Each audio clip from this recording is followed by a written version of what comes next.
Here are the most terrifying mythical creatures to ever exist. Or not exist, hopefully. The Manananggal is a monster originating from the Philippines, and its name roughly translates to one who separates itself. It's a fearsome and disgusting creature, usually resembling a disfigured old woman, at first. Its name comes from its unpleasant habit of fully detaching its torso from its lower body, entrails hanging out all over the place, and then sprouting enormous bat wings and just flying away into the night to hunt for food. What food, you ask? Well, during the hours of darkness, it will use its long, proboscis-like tongue to suck blood from its human victims, specifically targeting newlyweds, lovers, newborn children, and grooms who were abandoned before marriage, and it's even known to extract fetuses from the bodies of pregnant women. What, you thought I was going to draw that, you desensitized freak? Nah, here's a kitten instead. While it's hunting, the Manananggal makes a sort of tick-tick-ticking sound, and the farther away the sound seems to be, the closer the creature actually is, in order to confuse its victims. During its nightly hunt, the creature's lower half is just left standing somewhere, and this tiny design flaw is its one weakness. If you want to kill the Manananggal, and let's face it, you probably do, you need to prevent the horrifying upper half from reuniting with its butt. I recommend burning the thing, but you can also use salt, ash, or even garlic to ward off the torso, kind of like a vampire. If the better half of the Manananggal hasn't rejoined its severed ass by daybreak, it is believed to die, thank goodness. Despite the world getting more modern by the day, sightings of these creatures continue to be reported, especially in the Visayan regions of the Philippines.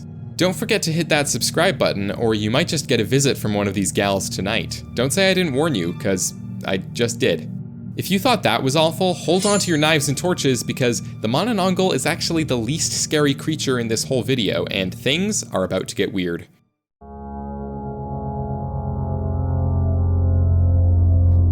The Deadly Whistler, also called El Silbon, is different from the other creatures on this list, and his story is something of a cautionary tale.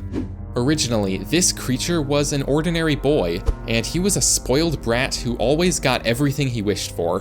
One day, he told his father to go out and hunt a deer, his favorite meat, to eat for dinner. His father did not return with a deer. In fact, he returned from the hunt with nothing at all, and so the boy killed his father and cut out his organs, which he gave to his mother and said, "Father has brought us some meat for dinner." Well, that escalated quickly. The boy's mother cooked the meat, but quickly realized what had happened. The part of the story that I've just told you greatly varies between tellings, but the next part is always the same. The boy's family ties him to a post and whips him, and cleans his wounds with alcohol, chili peppers, and lemon juice. Ouch. They give him a sack of his father's remains, which they curse him to carry for eternity. Then 2 rabid, starving dogs are released upon him. The skeletal creature that came out of this terrible circumstance would be called El Silbon, or the Deadly Whistler, standing at about 6 meters tall and creaking about the treetops with its bag of bones. If you hear El Silbon whistling from nearby, it means you are in no danger, but if the whistling sounds distant, it means that your death is closer than you think.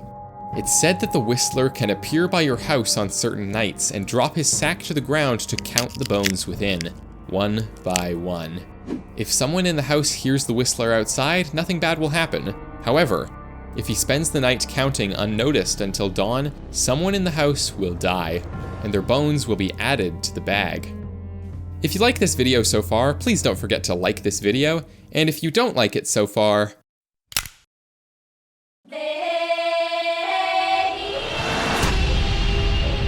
the Nuckelavee is a sea creature demon coming from Orcadian folklore, from the islands of Orkney. No tales describe what it looks like when it's dwelling down in the depths, but an islander named Tamas claimed to have an encounter with the thing and described its on-land appearance in impressive detail. According to Tamas, the Nuckelavee has a man's torso attached to the body of a horse as if it were a rider, except the torso has no legs, it's just fused with the equine's back. The man's long arms can reach the ground from where he sits, and atop its shoulders is an enormous head up to 3 feet in diameter. Oh, I forgot to mention that the Nuckelavee has no skin, with black blood pulsating through yellow veins. The horse's head has an enormous gaping mouth that exudes toxic vapors, and one single eye burning like a red flame. The creature's breath was thought to wilt crops, sicken livestock, and cause epidemics. In 1722, one of the islands of Orkney began the practice of burning seaweed for a number of boring reasons, including making soap and glass and improving soil for farming. The point is, the pungent smoke emitted by doing this is believed to have enraged the Nuckelavee and made it go on a wild rampage, causing plagues, destroying crops, and killing cattle and horses. This disaster seemed to spread to all of the islands in the business of burning seaweed. It's said that, like many sea-dwelling mythical creatures, the Nuckelavee can't cross borders of fresh water, so if you're ever being chased by it, just jump across a creek or something and hope for the best. Up next on the list of disturbing mythical creatures is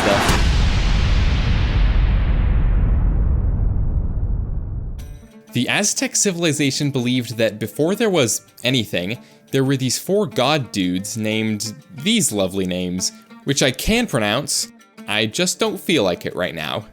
Using their godly powers, as gods do, these guys created the water, some more gods, and most importantly, Cipactli, a sea monster existing on the cosmic scale that had an insatiable appetite for everything it could get its mouths on. This creature was so hungry all the time that every joint on its body possessed a different mouth. Elbow mouths, knee mouths, knuckle mouths, you name it. This begs the question, if each joint has a mouth, and mouths themselves have joints, for jaws and stuff, did the creature's mouths have mouths? And did those mouths have more mouths, and so on? Anyhow, as the gods continued on with the creation of everything, they realized they had a problem. Everything they made would just fall into the ocean and get eaten by Cipactli. So, being gods, they decided they should probably do something about this. But it wasn't as easy as just snapping their fingers and fixing the whole thing. Cipactli was so powerful, so enormous, and so hungry that it took all 4 of the original gods to take him down, and one of them lost a foot in the process. Eventually, though, they did manage to kill him by separating his body into 4 sections, one for each compass direction. Using Cipactli's body, they created the entire world. The creature's head became the 13 heavens, its midsection was crafted into the earth, and its tail became the underworld. The last mythical creature on this list is by far the scariest of all. If you've heard of it, you know all too well that the people who believe in it are afraid to even utter its name. This is, of course, the stories of Skinwalkers originate from Navajo culture, an indigenous people of the southwestern United States.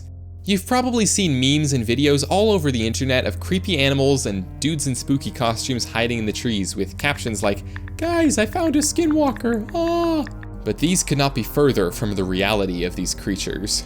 In Navajo culture, there are people that practice medicine and types of magic for the benefit of the community as healers or medicine men. They may learn about both good and evil magic for the purpose of protecting against evil. Witches are essentially the opposite of these healers, their dark reflection, if you will. Oftentimes they start out as medicine men, but they use their knowledge of evil magic to hurt others, and they use the corpses of humans to do their work. They make their tools from human bones, and use parts of the body to make potions which they use to kill or hurt others. To become a skinwalker, a witch must kill a close family member, preferably a sibling. This gives them the ability to shapeshift into different animals, usually predatory animals like bears, coyotes, and wolves, but they can assume the shape of any creature. They choose their shape based on the abilities they need to do their evil work, such as claws, stealth, speed, or strength. When in human form, the skinwalker wears the skin of the animal they transform into, and their eyes look like those of that animal. And when in animal form, their eyes look human. By day, these witches walk among the humans of their tribe unnoticed, but at night, they transform to cause illness, death, and destruction wherever they go.